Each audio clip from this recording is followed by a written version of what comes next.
Every battle is both a victory and a defeat. It depends which flag you fly.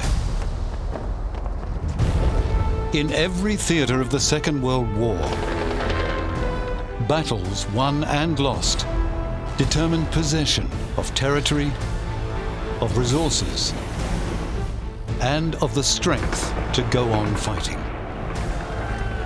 For some of the battles, it was the victory that most influenced the future course of the war. For others, it was the defeat. This is the story of the battles won and lost that decided the outcome of the greatest conflict in history.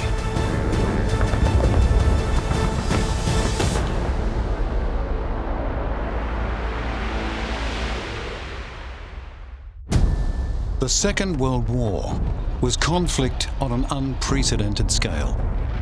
Its battles set new marks for the sheer size of forces deployed and for the power of their weapons. In this episode, we include the story of the first battle at sea in which enemy ships never sighted each other. And we start with the largest army ever to march, when Germany launched its invasion of the Soviet Union.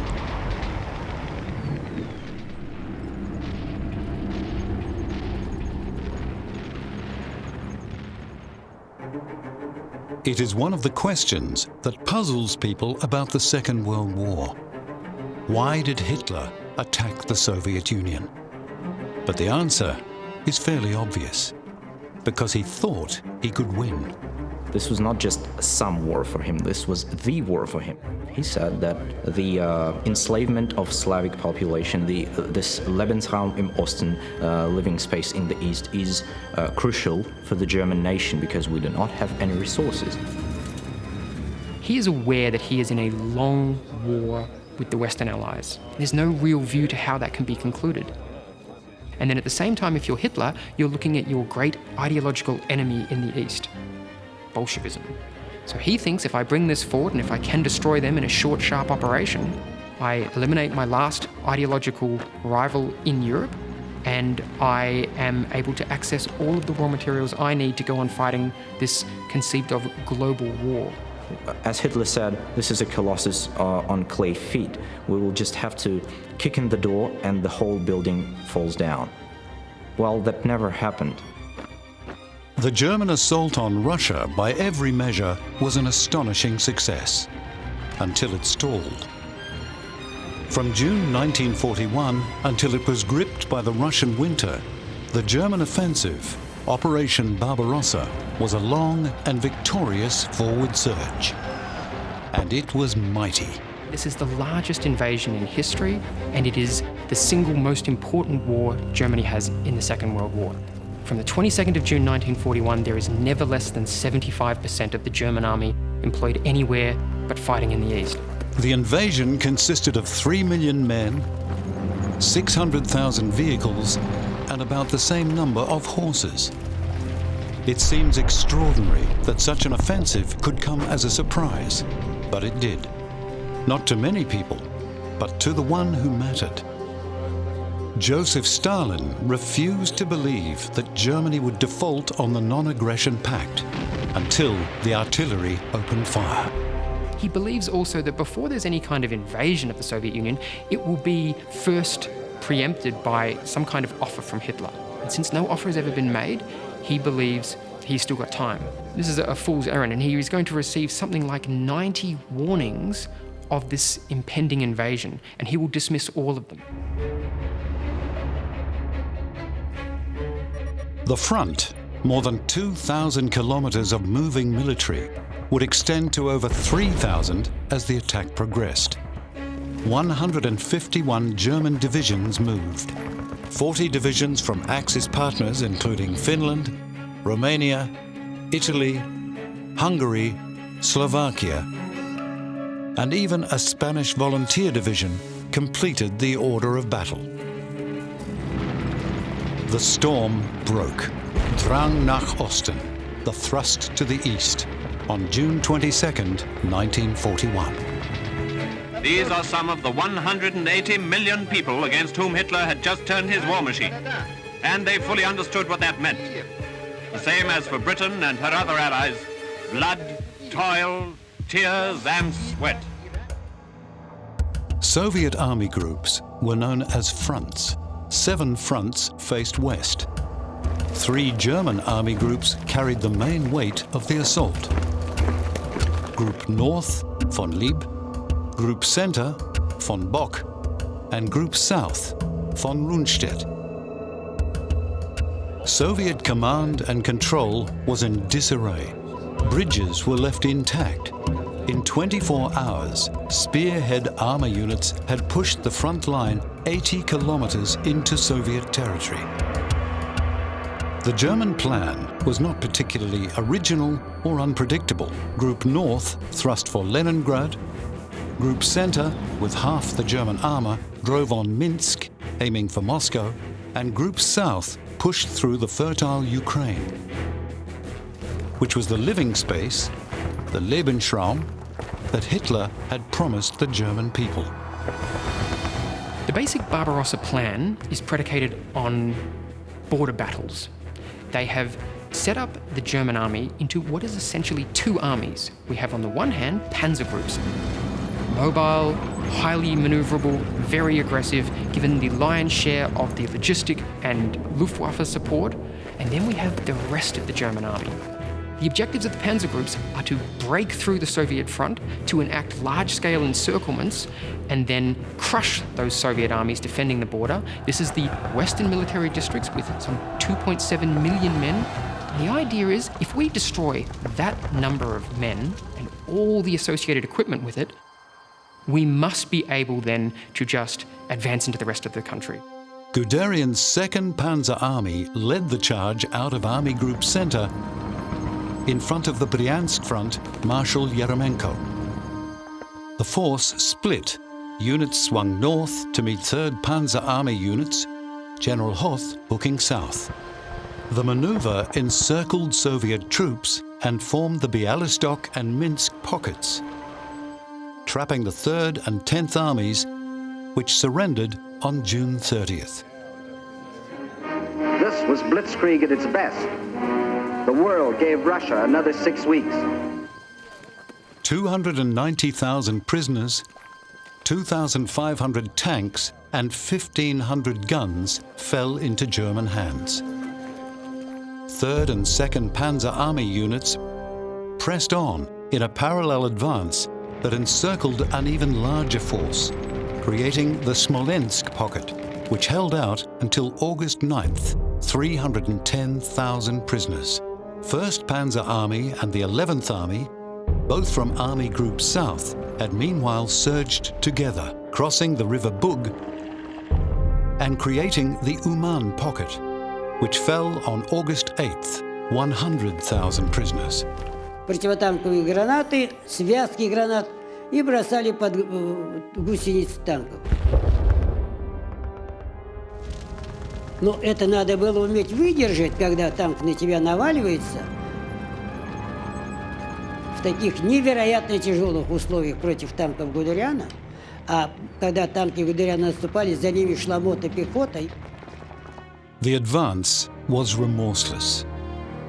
When Kiev fell on September 19th, 600,000 prisoners, 2,500 tanks, and 1,000 guns fell into German hands. And Guderian could now rejoin Group Center in the drive on Moscow.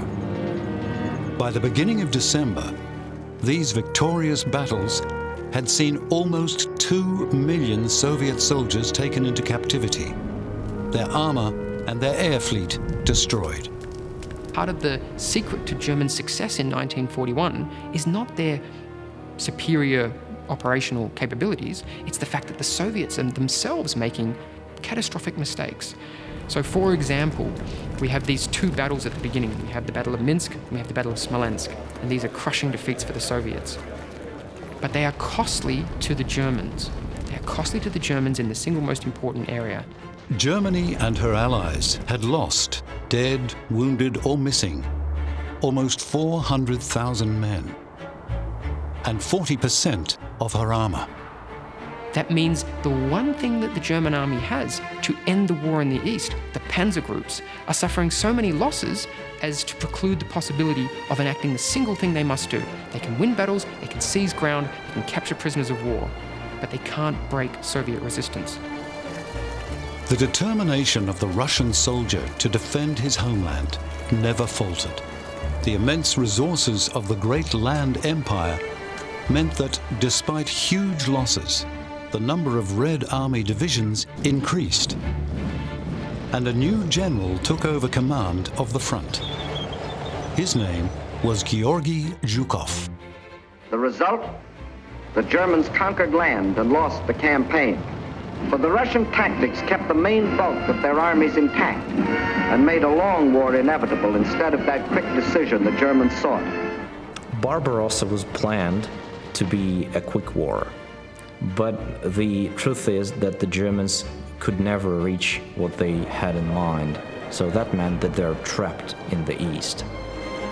The German schedule had slipped because infantry could not keep pace with the tanks, and vehicles could not advance as they wished on the bad Russian roads. Now, winter joined the battle. The chance of victory had passed.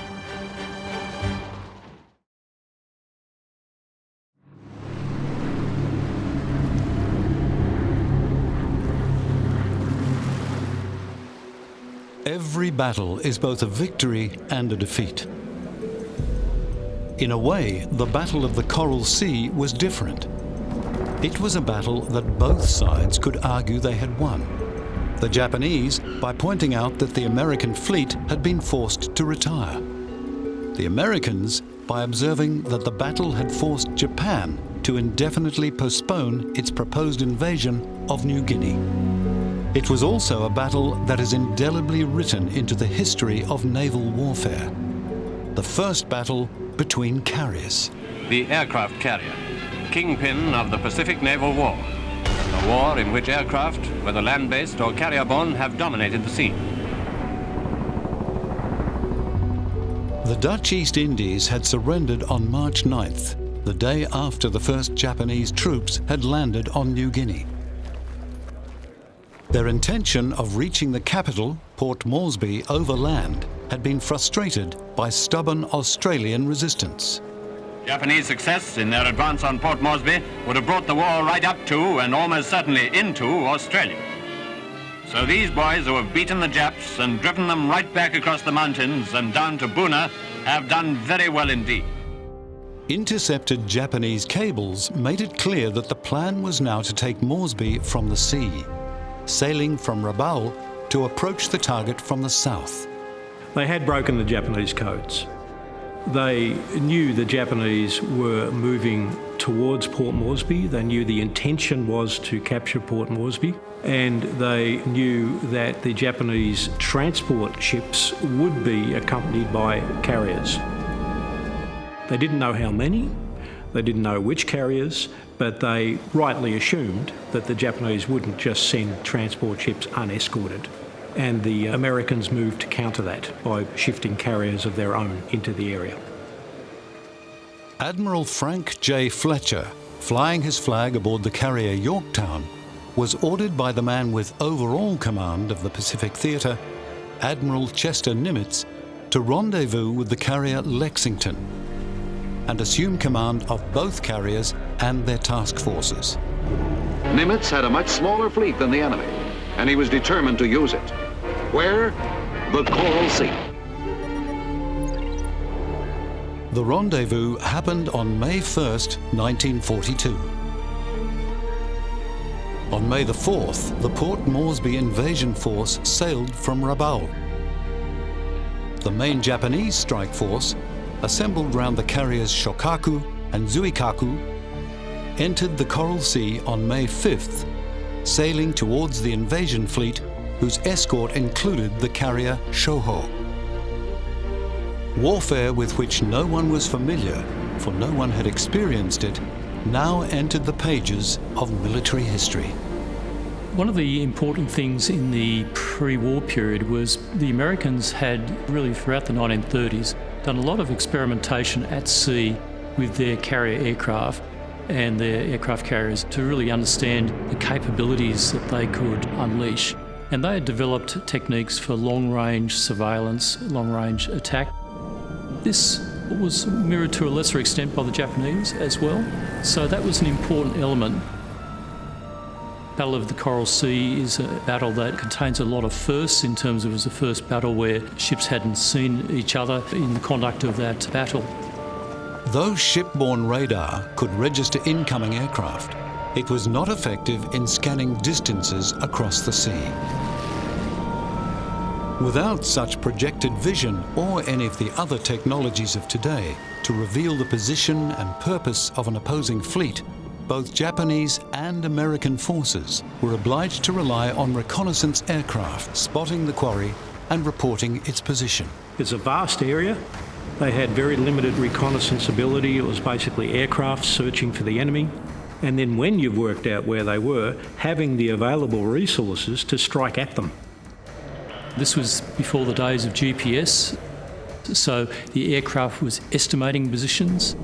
Cloud cover could obscure formations. The weather was worsening. Apparently flying in concentrated formation on a general bearing line, it appears the Japanese planes on their outward flight passed over the Allied carriers without seeing them. B-17s flying out of Australia located Shoho on the 6th but failed to hit their target. But the sighting was enough to convince Fletcher that the invasion fleet was making for the Jomard Passage, a channel between New Guinea and the small Louisiade archipelago. He set course. Admiral Inouye, in overall command of the Japanese 4th Fleet, countered by ordering the invasion force to turn away from the Jomard Passage until Admiral Takagi's strike force could deal with Fletcher. On May 7th, aircraft from Takagi's strike force scored the first hit, crippling the oiler Neosho. Fletcher sent a mixed American-Australian cruiser squadron to meet the invasion fleet at the passage, which distracted Inouye from what Fletcher was doing with his carriers. Aircraft from one of them, Lexington, spotted the carrier Shoho and sank her.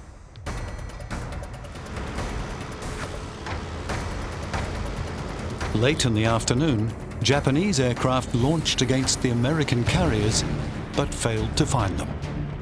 On their return, they were attacked by TF-17 and were shot down. 27 went on the sortie, only 6 returned. By midnight, Inouye's situation, one carrier sunk, more than 20 aircraft lost, forced him to postpone the invasion for 2 days. On the morning of the 8th, the decisive phase of the battle arrived. The two carrier forces located each other within 6 minutes. The US reporting the Japanese at 08:15, the Japanese citing their enemy at 08:22. The thing to bear in mind about the Battle of the Coral Sea was that both admirals were faced with often the requirement to make a split-second decision about when to launch a carrier strike package, in which direction, and so on. Really on the base of incomplete information, incomplete data about where the location is and composition.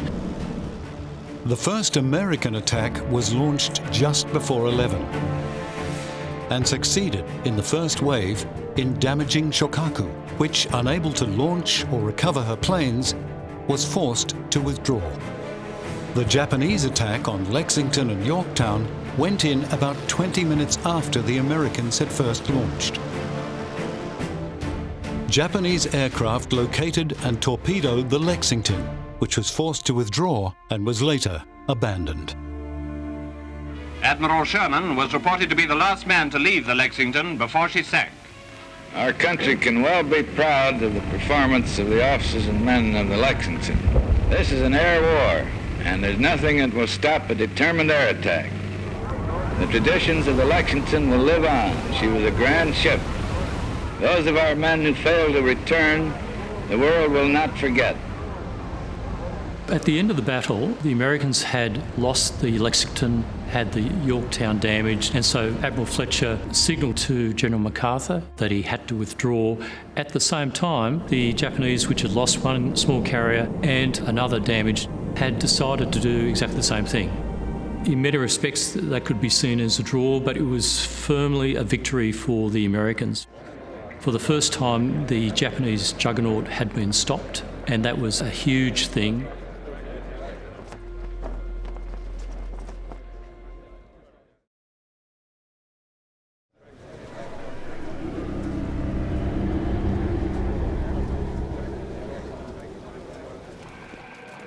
On the 20th of January 1942, Japanese troops entering from neutral and then forcibly allied Thailand invaded Burma, now Myanmar, which was part of the British Empire and stood on the road to that empire's brightest jewel, India.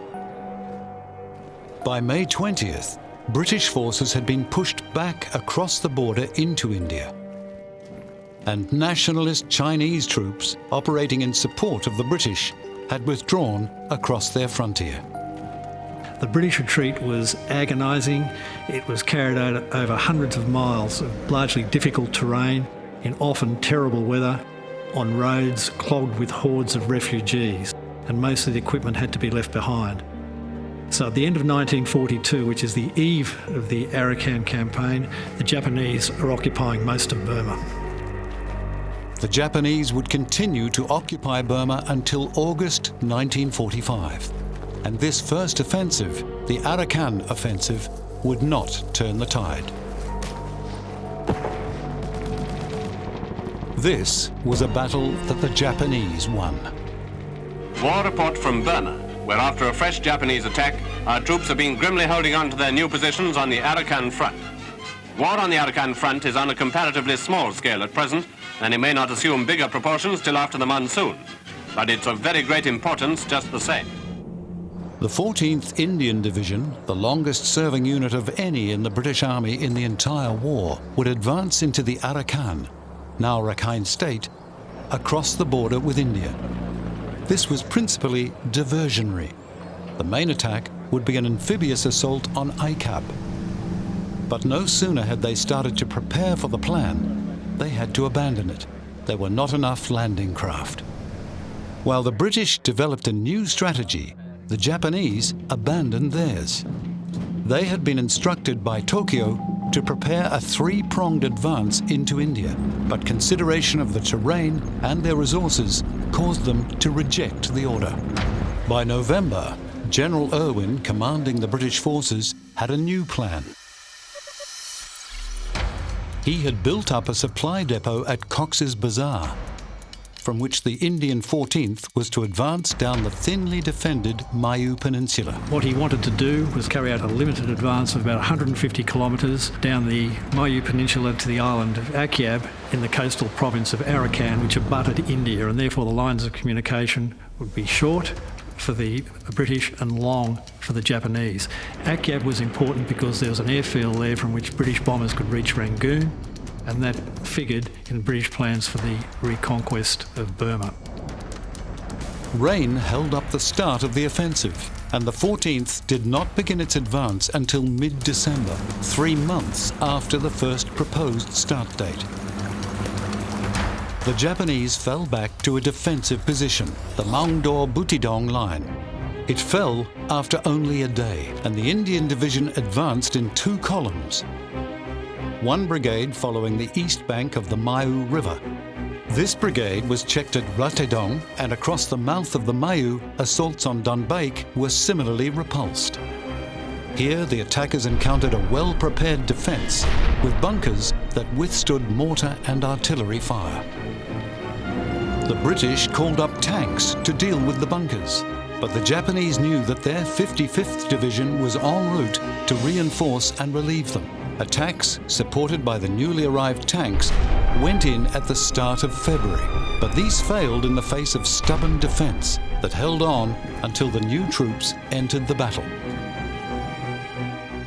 The Japanese 55th, under General Roga, began its attack on March 7th, first targeting the brigade facing Ratadong, which was obliged to retire. The 55th crossed the Mayu on March 24th and was now pressing on all elements of the British force, which began to pull back. Another dispiriting retreat in which a lot of the equipment had to be left behind. And this Arakan offensive, which was intended in part to raise morale after the catastrophic retreat in 1942 from Burma, really didn't do anything at all. If anything, morale plummeted further. On April 15th, the man who would ultimately lead his troops to victory in Burma, Bill Slim, assumed command of all troops in the Arakan. The Japanese is a tough enemy, and much must be done before he will admit defeat.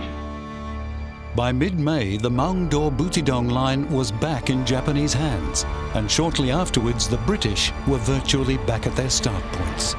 The campaign cost the British about 5,000 men, the Japanese about 3,000, but a lot of those were lost to disease. It showed the need for better training and, above all, the need to create esprit, morale, a sense of optimism and confidence. And these things happen in large part when General Slim takes over what is the 14th Army in August 1943. He knew that we cannot sit on the frontier all the time. We have to go. This feeling of the withdrawal from Burma was taken as a personal touching point. And the feeling was that he must get a chance to at least settle with the Japanese that they are no better than us. Arakan may have been a failed campaign, but the appointment of Slim and reorganization of the army that resulted would finally turn the tide, removing the Japanese threat to India and ultimately driving them out of Burma.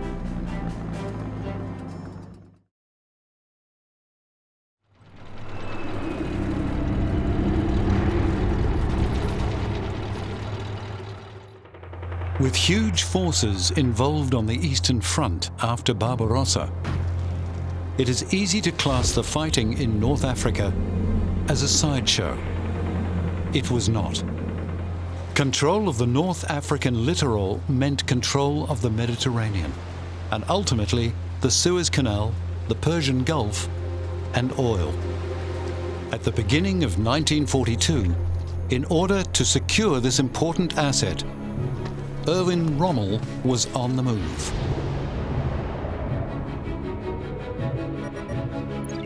On January 19th, 2 transports had landed 45 tanks at Benghazi.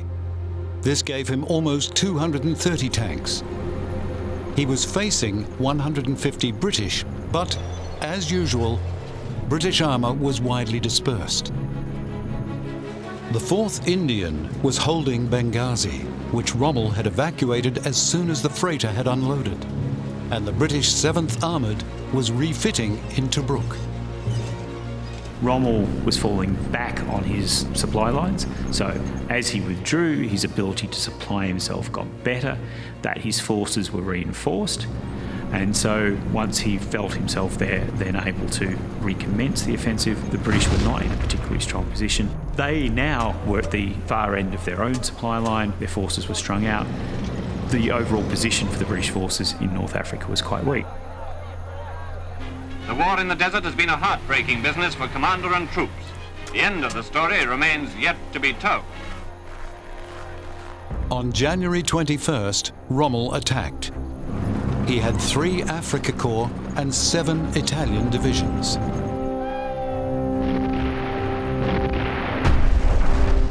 Mirza Brega quickly fell to the 21st Panzer Division, with 15th Panzer on its right sweeping the British out of Wadi Faraig. The 2 divisions converged on Agedabia, which fell on the 22nd, with part of the British 1st Armoured trapped at Antalat and losing 70 of its tanks.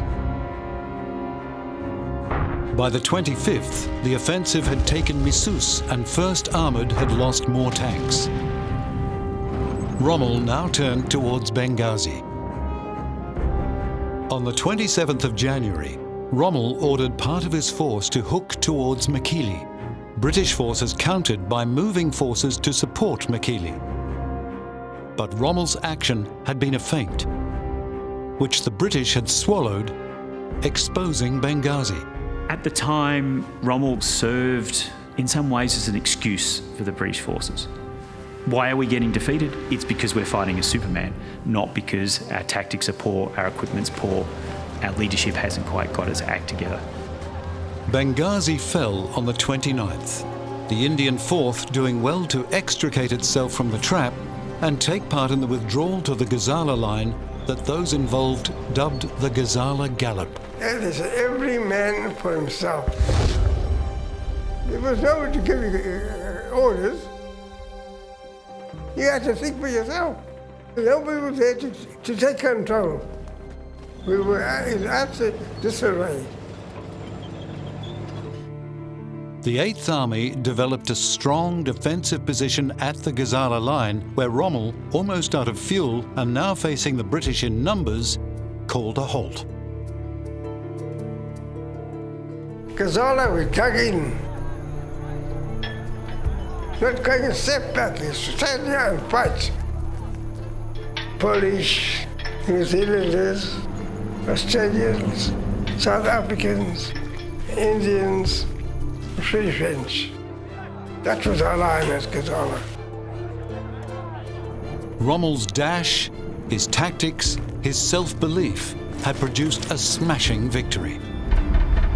The German forces were again rampant. The British had been forced to fall back, and Rommel now was reinforced, had greater strength than he had previously, and there's almost a sense of desperation in some regard. But a new British commander, General Montgomery, did not panic. Rommel's dash had cost him dearly in materiel and fuel. And when Montgomery, with substantially built-up forces, launched his offensive, it was clear that the balance in North Africa had tipped decisively.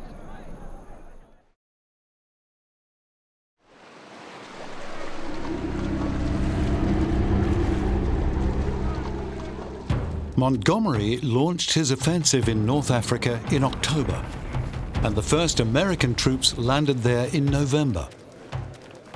When the two forces linked, North Africa was secured, and Allied planning turned to the European continent. I cannot go farther today than to say that it is very probable there will be heavy fighting in the Mediterranean and elsewhere before the leaves of autumn fall. At the Casablanca conference, it was decided to take Sicily before advancing on to the Italian peninsula and further on to the mainland of Europe. It was to be called Operation Husky. It was agreed that two armies, Patton's US 7th and Montgomery's British 8th, under Eisenhower as Supreme Commander, would land side by side on the south and southeast coasts of Sicily.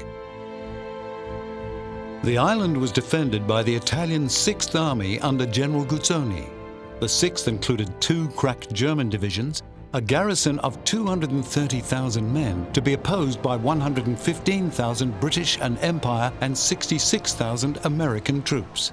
In the original landings in North Africa, more than 500 transports were convoyed.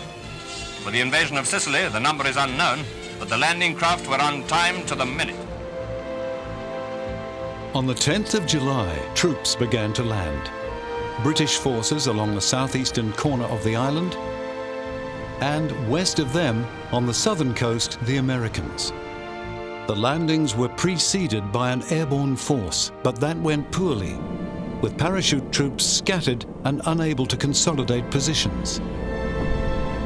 And those of the glider force 69, released too soon, fell into the sea. The amphibious landings went well, partly because Guzzoni planned to allow the landings, draw the invaders into Sicily's difficult terrain, and then counterattack. While some men waded ashore, others had the pleasure of landing in ducks. Ducks, of course, are the famous amphibians, half landing craft, half lorry. The American 1st and 45th came under counterattack from a force that included the Hermann Goering Panzer Division. But beat this off and the move inland began. The British were to move up the east coast for Messina to cut off Axis retreat.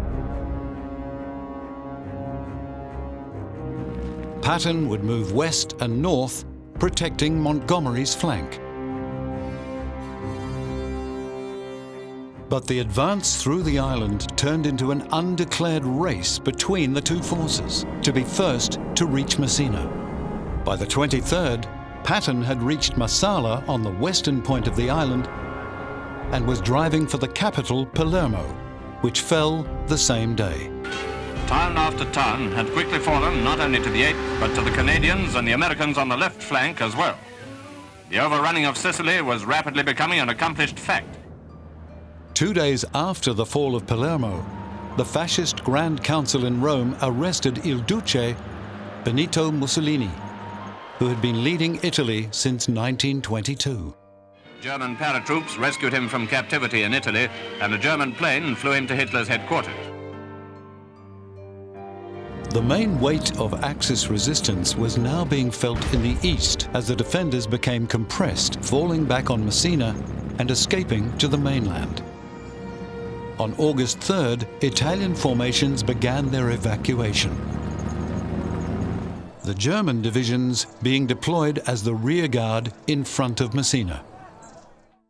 American forces now executed 2 hooking operations to leapfrog along the north coast. After the second, on August 11th, the Germans began to embark from Messina. British troops had by now bypassed Mount Etna and were also closing on the vital port. American troops entered Messina on August 17th. It had taken a little over 5 weeks for the island to fall, and that was a battle won. Hitler, in response to Mussolini's fall, had ordered new divisions into northern Italy, and joining them in the fight for the peninsula would be the divisions from Sicily. For by the time the Americans entered Messina, the town was empty of enemy troops. They had escaped, and that too was a sort of victory. Oh, finally, let's look across with the Allied troops to Italy. The German so-called Dunkirk was made across only 2 or 3 miles of sea. By the same token, that's all that separates our forces in Sicily from Axis mainland. A point worth noting by the Axis.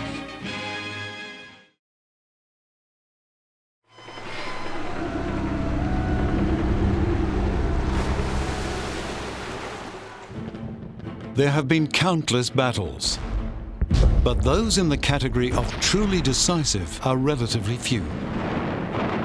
Those that can be said to have held history on the battlefield and watched it pivot on the outcome. By 1944, the Axis powers, so manifestly unable to compete with the industrial output and manpower resources of the Allies, were bound to lose the war. But how and when they lost was in dispute. Planning for the Second Front had been underway since April 1943. The Germans were waiting, and the Allies were trying to be sure that they had the resources and they could achieve the surprise they needed. The big question for both sides was, where were they going to land, and how are the Germans going to deal with the landing? Yes, these are the principal Allied leaders responsible for planning and directing that grand assault by British and American forces, which everyone hopes may prove to be the knockout blow. Their work involved masses of men and material and depended on secrecy. All sorts of deceptions were employed to encourage German belief that the invasion would attack the Channel ports or the Somme estuary. For every bomb dropped on Normandy, 3 were dropped elsewhere. There were more than one choice for the landings in France. Normandy, in fact, wasn't the nearest place to the United Kingdom ports, but it had certain advantages. The peninsula was viewed as being something that could be taken over. There was the port of Cherbourg, which was viewed as being potentially able to be used as a major port for bringing in supplies. So it was a whole raft of factors which combined to make it the best place to go. The greater part of the south coast region of England, to a depth of 16 kilometres, was declared a military zone. Villages were evacuated and the assault formations practiced for the invasion. This is just one incident in recent United States Army invasion exercises. Stern preparations for the grand assault upon Europe. Behind them, the follow-up assault forces were encamped. We were just waiting, loading and unloading. When we started to load tanks, it's when we said, this is it. There wasn't anything mentioned as far as going for an invasion, but there was a lot of ships.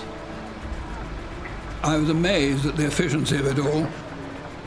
We were told which number landing craft we would be on, so we were going down hundreds and hundreds of vehicles. They said, you know, you're on landing craft 59. I had no hope of that. In fact, as we got there, in comes landing craft 59. It was quite extraordinarily efficient. Eisenhower, in Supreme Command, had an Anglo-American team of meteorologists to advise him, and they warned against the 5th of June, the original date, but gave the go-ahead for the 6th. So Eisenhower gave the order for the invasion. The order was headed, "The tide has turned." "I hope to God," Eisenhower said, "I know what I'm doing." Facing the invasion in overall command was von Rundstedt. In command of the forces opposing the landing, Army Group B was Erwin Rommel. Though on D-Day itself, Rommel was absent on leave. It was his wife's birthday. The Germans had less tanks for the defense of France in 1944 than they had marshalled for its conquest in 1940. But they had the fortified Atlantic Wall, which had been Hitler's idea, and which extended over 2,000 kilometers and boasted 12,000 bunkers. Rommel and von Rundstedt disagreed about how to use these emplacements. Nobody knows who won the argument, but we do know the result. The invasion armada comprised 700 warships. Their role was both air defense and shore bombardment. 2,700 ships supported the landing. They carried the supplies, the reinforcements, and the infrastructure that would make the landing sustainable. Above them, the Allied air forces flew thousands of aircraft. The operational radius of the Spitfire had been a decisive factor in picking the landing zone. The Germans could meet the Allied aircraft with only 170 serviceable machines. If you have air superiority and you're conducting a battle on land, you have a tremendous advantage over your opponent.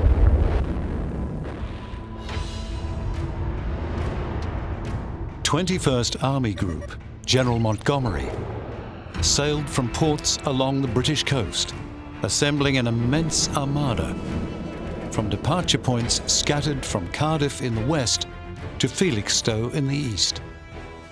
5,000 ships, all gathering together to make the invasion into Normandy. It was a sight to see, you know, on the horizon, seeing all these ships. They look like little dots getting bigger and bigger and then merging into Normandy Beach. The invaders landed on a 90-kilometer-plus stretch of 5 beaches along the Normandy coast. The U.S. First Army, General Bradley, landing on Utah and Omaha beaches.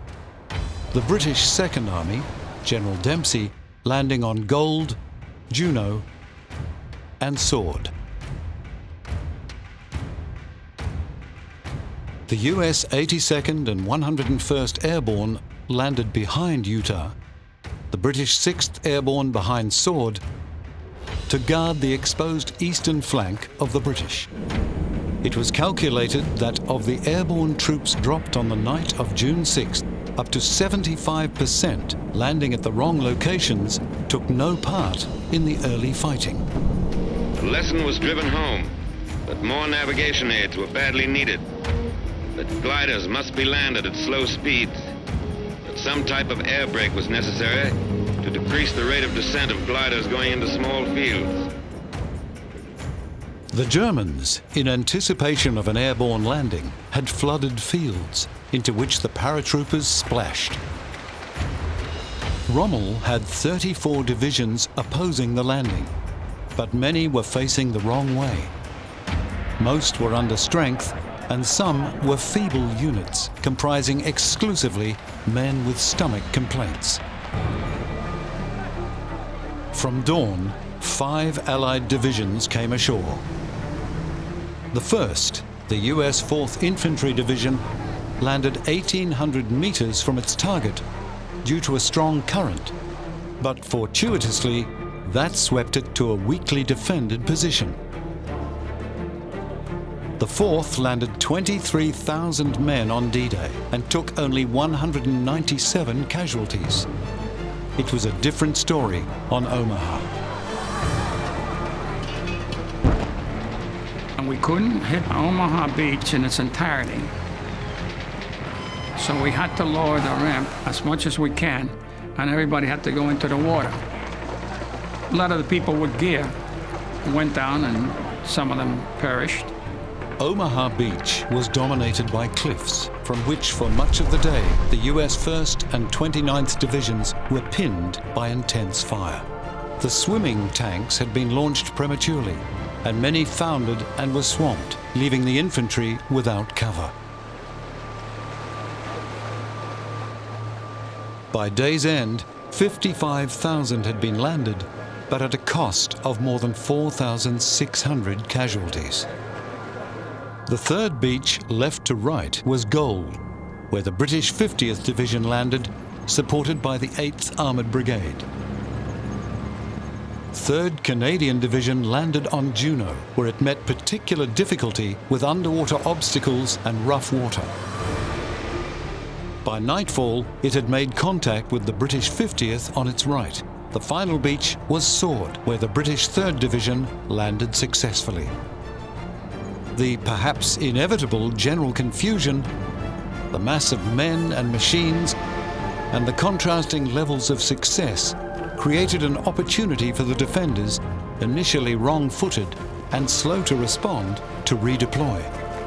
The Germans were caught by surprise by the actual timing of the attack, and bear in mind that they weren't sure where the Allies would come ashore, or whether they would let the Allies come ashore in sufficient numbers and then attempt to have a mass attack, particularly using their concentrated armour. The 21st Panzer Division took a firm grip on Caen, denying it to the Allies, for whom it had been a D-Day objective.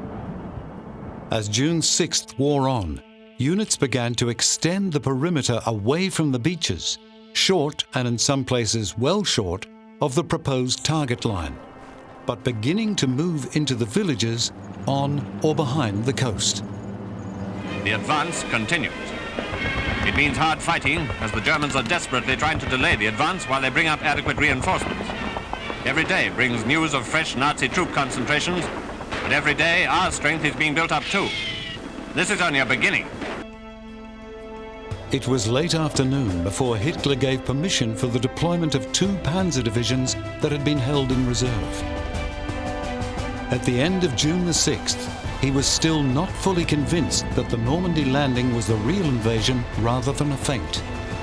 But it was no feint.